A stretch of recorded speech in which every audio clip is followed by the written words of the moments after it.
Colonel Amit Kumar ji, पूरा जीवन तपस्या की तरह फौज में गुजारते हैं आप लोग। बहुत कठिन परिश्रम करते हैं आप लोग, मेहनत करते हैं आप लोग। तो फौज के बारे में अब आजकल ऐसी बातें सुनाई दे रही हैं। ये जो पॉलिसी आई है कि 4 साल रखेंगे और 4 साल के बाद निकाल देंगे, आपने कर्नल के रूप में भी ऐसे तमाम नौजवानों को ट्रेनिंग दी होगी, रखा होगा अपने साथ में। आपका क्या रिएक्शन है? क्या ये सेना के लिए ठीक होगा?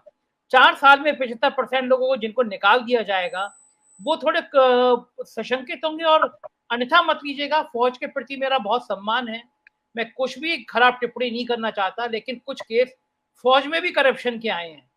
तो तीसरे साल के बाद चौथे साल जो 75% वाली सूची होगी, उसमें अगर करप्शन शुरू हो गया तो फौज, जो हमारी पवित्र फौज है, उसको भी बेईमान करने की दिशा में ये एक कदम और साबित नहीं होगा। पूरे सीन पे आपका क्या मानना है कर्नल अमित कुमार? मैं इससे पहले मैं स्टार्ट करूं, मैं पहले ये बताना चाहता हूं कि मेरी सोच क्या है, एक फौजी की क्या सोच है। मैं किसी पार्टी का नहीं, मैं अपने देश का हूं। और मेरी सोच जो है वो हर एक, मैं सबसे पहला तो मेरा यही गुस्सा होता है कभी भी कि कोई भी पार्टी हो, वो बीजेपी हो, कांग्रेस हो, एनी पार्टी, अगर कोई अच्छी योजना लेके आता है तो दूसरा वाला जो अपोजिशन इस देश में उसको अपोज करता है। पहली चीज तो ये मानसिकता जो है ना, बड़ी गंदी मानसिकता है। ये सबके ऊपर एप्लीकेबल है, वो चाहे एक रूलिंग पार्टी हो या अपोजिशन पार्टी। तो सबसे पहले तो हमारे देश के नेताओं को संविधान का आर्टिकल 51 अल्फा समझना पड़ेगा ढंग से, क्योंकि मालूम ही नहीं है उनको 51 अल्फा है क्या। आप चुनते इसी बेस पे हैं, उस बंदे को ही नहीं मालूम, या तो ट्रेनिंग कराओ इनकी। दूसरी चीज ये है कि कोई भी मुद्दा जब हम कहीं डिस्कस करते हैं तो हमारा मेन एम क्या होता है, देश, देश की सुरक्षा। और क्या हम अपना देश के लिए हम कितना अच्छा कर सकते हैं, इस मानसिकता के साथ अगर हम किसी भी चीज के हल निकालें तो ढंग से निकलेगा।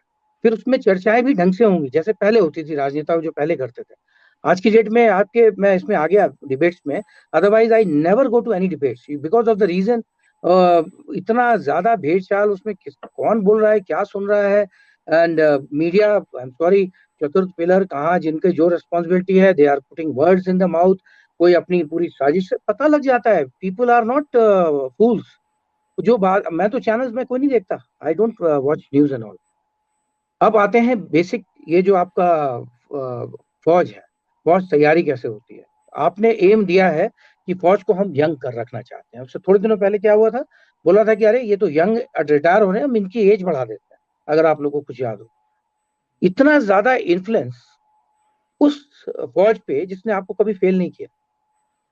आपके एक्सपेरिमेंट है तो आप ये IAS lobby, IPS lobby, I am only talking about because they have failed. आज भी पुलिस स्टेशन जाने में एक सिटीजन को डर लगता है, एक रात में लेडी नहीं जा सकती बिकॉज यू हैव फेल्ड। तो एक्सपेरिमेंट इन सब ऑर्गेनाइजेशन में करिए जहां पे रिक्वायरमेंट हो, 4 साल इनको रखिए और उनको निकालिए देशभक्ति दिखा करके। आप एक्सपेरिमेंट कहाँ कर रहे हैं उससे पहले देखिए आपकी फौज की बॉर्डर्स कितने बड़े हैं। 3,500 किलोमीटर का बॉर्डर हम शेयर करते हैं विद पाकिस्तान, एंड इक्वली 3,500 का, मैं एक एवरेज फिगर दे रहा हूँ, उतना ही आपका चाइना के साथ में। फिर इंटरनल सिक्योरिटी, आप लड़ किस किस से रहे हैं आप देखिए, मानसिकता। अब आते हैं बात पे, यंग यंग तो फौज होती है। सबसे पहले आप लोग के दिमाग से भ्रम निकालना चाहता हूँ। ये जो बात कही ना रिक्रूटमेंट की, कि हम सारे यूथ्स को एम्प्लॉयबिलिटी दे रहे हैं, तो क्वेश्चन केवल एक ही उठता है, सारे मतलब क्या, बिना टेस्ट के, या you are diluting the procedure, recruitment procedure. ये पहला क्वेश्चन है जिसका आंसर नहीं मिल रहा। कि आप बोलते हो हम सारे यूथ को मौका दे रहे हैं, तो इसका मतलब बाकी लोग अभी तक जो रिक्रूटमेंट हो रहे थे उसमें हम किसी सारे लोगों को मौका नहीं दे रहे थे। ये किस तरह के बयानबाजी लोग करते हैं बिना एप्लीकेशन ऑफ माइंड। भाई recruitment process was simple at that time. आप ये बोलिए साफ साफ कि अब मुझे 75% कम करना है, 13 लाख की जो फौज है उसको मैं 8 लाख 7 लाख पे लाऊंगा, without considering without debating this thing in the parliament. इतना बड़ा आप डिसीजन ले रहे हो, कम से कम पार्लियामेंट में डिबेट्स तो करो। कम से कम उन लोगों को बुलाओ, नीचे से आप स्टार्ट करो, bottom to top, not top to bottom. नीचे से मतलब एक, तो जेसीयू तक इन्वॉल्व होना चाहिए इस डिसीजन में, बिकॉज उसको वहां पे लड़ना है, मेरे बंदे को लड़ना है, मेरा कंपनी कमांडर इन्वॉल्व होगा वहां पे। अब आती है बात ये 4 साल वाली। तो 4 साल वाली बातों पे मैं कुछ चीजों को आपके से छुपाऊंगा, वो मेरे को मैं बोलने का हक नहीं है। बट मैं आपको ऐसे बताता हूँ, कॉमन सेंस की बात है। एक बंदे को आप पहले तो 17 से लेके 27 तक, शुभ लक्ष्मी जी मेरे से एग्री करेंगी कि पढ़ाई का एक तरीका होता है, एक आदमी के दिमाग में एक माइंडसेट होता है, और उसके बाद जब 4 साल वो उससे दूर होता है तो दोबारा वापस आके प्रिपरेशन आसान नहीं है। ये कहते हैं ना हाइपोथेटिकली कि he will come, even he will get another opportunities, नहीं। स्टूडेंट ये भी, लक्ष्मण यादव जी भी बैठे हैं, ये भी मेरे से सहमत होंगे।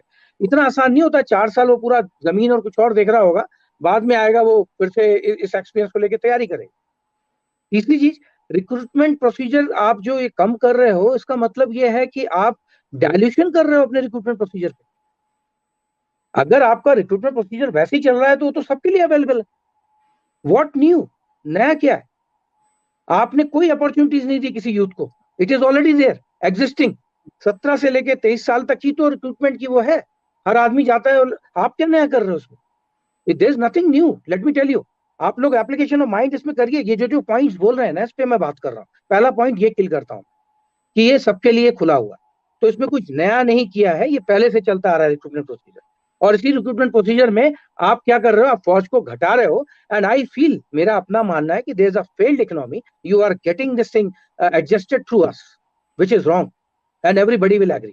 दूसरी चीज, आप जब बंदे ला रहे हो 4 साल में, आप उनको बोलते हो कि ये 4 साल में ट्रेन हो जाए, कौन डिसीजन ले रहा है? नेताजी ले रहे हैं हमारे। कभी आपने सामना किया है ये ऑपरेशंस लाइव, या कभी ट्रेनिंग पार्टिसिपेट किया है आपने? या ये जज्बा रेजिमेंटेशन का, एक वो बीजेपी का नेता बोलता है, I am sorry I should not take a party's name, जो भी बंदे हैं वो कुछ बोलते हैं गार्ड की ड्यूटी दे देंगे, बहुत अच्छा है, आपकी मानसिकता पता लग रही है, लोगों को भी पता लग रही है। कुछ लोग बोलते हैं कि इनएक्सपीरियंस पॉलिटिशियन और प्रॉपर कहते हैं ना प्री ऑक्युपाइड माइंडसेट के साथ में मीडिया के बंदे। मैं जब भी मैच देखता हूँ मुझे गुस्सा आता है, ये वैसे ही बैठ जाते हैं, बहुत अच्छा स्कीम है। और दूसरी आपकी जो इस देश की सब खोखला करने वाली चीज है, जो इसकी आवाज दबा रही है, वो है आपकी social media industry, whether it is by the political, run by the political parties. एक से एक फेक बंदा है आदमी का, उसमें अपने कमेंट डालता है, उसको आगे जाके कोई एक बंदा पॉइंट बोलता है, उसको जलील करना शुरू कर देते हो, कुछ ना कुछ देश में आप एक अलग टाइप का माहौल बना रहे हो। एक हिंदू मुस्लिम कहीं चल रहा है तो उसमें एक ट्विटर आया पीआरओ का हमारे, तो उसमें उसको इतना बोल दिया कि उसको ट्वीट हटाना पड़ा वहां से। और मुझे समझ में नहीं आ रहा है कि क्यों ट्वीट हटाया वहां से, कोई नहीं जरूरत थी उसको ट्वीट को हटाने की।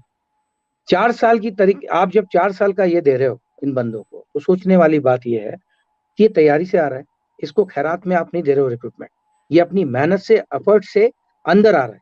जब ये मेहनत से एफर्ट से अंदर आ रहा है तो इसको आप लेने के बाद आप ट्रेन कर रहे हो, बट जब एक बार स्टैंप लग गया इस पे भारतीय सेना का, 100% आप इसको क्यों नहीं करते हर जगह? सिविलियन जगह आपके जितने भी महकमे स्टेट गवर्नमेंट की सिविल सर्विसेज के, आपके जितने महकमे पैरामिलिट्री फोर्सेस के, पुलिस फोर्सेस के, आप 100% अक्वाई कर दो। हमको तो, हम तो आपको ट्रेन करके बंदा दे रहे हैं, आपको ज्यादा ट्रेन नहीं करना पड़ेगा।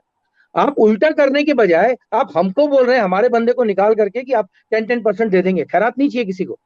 और आप चाहते हैं, और आपका, हम सब बोलते हैं कि एक अचीव होना चाहिए एम, कि सारे सिविल बंदों को फौज की ट्रेनिंग चाहिए जैसे बाकी जगह। तो भाई यही तो सबसे बढ़िया मौका है आपके पास, इसी अग्निवीर को थोड़ा सा आप डाइल्यूट करके थोड़ा सेट कर लो। आप बोलोगे ठीक है, जो 25% है वो रह जाएंगे, जो अच्छे 25% है, 75% जो है वो इधर आ जाएंगे। लेकिन यहाँ मैं दूसरी चीज भी बोलूंगा अभी सिक्योरिटी के माध्यम से, अभी केवल इतना बता रहा हूँ कि जो 75% है आप इनको एम्प्लॉय कर रहे हो, और इसी बहाने आपके देश में एक जज्बा लेकर के बंदा अंदर जा रहा है, सिविल के क्लर्क्स बन रहा है, या छोटी मोटी नौकरी की जो भी मिल रही है उसको उसके लेवल पे, उसके वेजेस के हिसाब से वो कर रहा है वो नौकरी। जो 25% है वो अपना आगे बढ़ रहे हैं। अब रही बात सिक्योरिटी की, आपको किसने अधिकार दिया है कि इसको डाउन करने का, स्ट्रेंथ को? आप बोलते हो मॉडर्नाइजेशन करना है, टेक्निकलिटी बहुत सारी आ रही है। मॉडर्नाइजेशन टेक्निकलिटी, क्या अभी तक हम बैठ के मॉडर्नाइजेशन टेक्निकलिटी से लड़ रहे हैं? एक दिन जीपीएस बंद हुआ, एक दिन सैटेलाइट बंद हुई, हम सब ग्राउंड पे आ जाएंगे। जिस बंदे ने आईटी, जिसका टाइट है, जिस बंदे ने एक बार सैटेलाइट बंद की, आपकी सारी technology, missile systems are failed. And what type of neighbours you are having? आप कंपेयर करना चाहते हो इजराइल और यूएस और यूके, इन लोगों को मुझे, मतलब मैं कुछ नहीं बोल सकता, लेकिन इनको थोड़ा सा दिमाग लगाए कि यूके के अंदर, यूएसए के अंदर कोई एनिमी नहीं है, neighbours are very good. Israel का एक है खबल, और यहाँ Indian army has to be prepared himself themselves for poor climatic condition. कौन सी ऐसी टेरेन है यहाँ पे, पहाड़ में, ग्लेशियर में, प्लेन में, डेजर्ट में, जंगलों में, हम इन सारे लोगों के लिए ट्रेन करते हैं। तो 4 साल में हम क्या, मैं इन चारों लोगों की टैक्टिक समझा दूंगा मैं अपने बंदे को? क्या मजाक बना रखा है।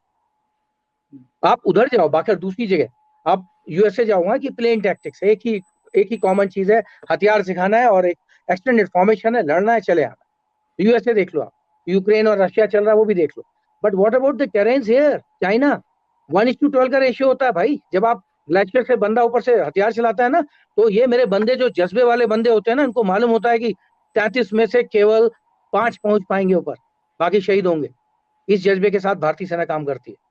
तो 1:12 पहाड़ों का बता रहा हूँ, जहां वो हाइट पे बैठा हुआ है। सही बात ड्यूज में, नॉर्थ ईस्ट से साउथ वेस्ट की तरफ है ड्यूज, यानी कि चढ़ने वाला इलाका हमारा है और नक्कल एंड उनका है, जो कि दूसरी साइड बैठा हुआ है। वो बंदा तो हमें गिरा के मारेगा। मैं केवल सुरक्षा के माध्यम से ही बताना चाहता हूं कि इतनी जल्दी इतना बड़ा फैसला आप जा, और मुझे जो लगता है आप 4 महीने में ये एक्सपेरिमेंट करके 4 साल में बोलेंगे ओके इट्स अ फेलियर, चलो come back to the base, but what damage you will cost, nobody will answer. आपको इस डैमेज का आंसर पूरे देश को देना पड़ेगा। मैं किसी पार्टी का नहीं। बिल्कुल अमित जी ठीक कह रहे हैं। मैं